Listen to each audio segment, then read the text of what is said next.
Another way to discover your spiritual gifts is to take a simple test. And some people get this mixed up. They think a test will actually tell them what gifts they have, and that's just simply not the case. A test is designed to get you asking questions about yourself.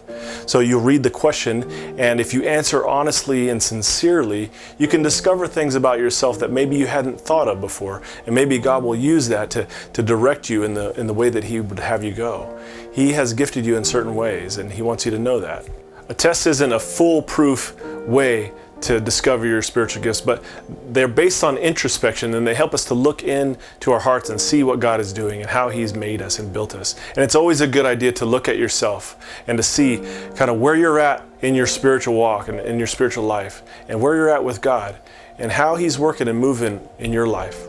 So don't rely solely on a test, but use it as a tool. I've had atheists take a spiritual gifts test on our website and come back and blog about how they have certain gifts of the Holy Spirit.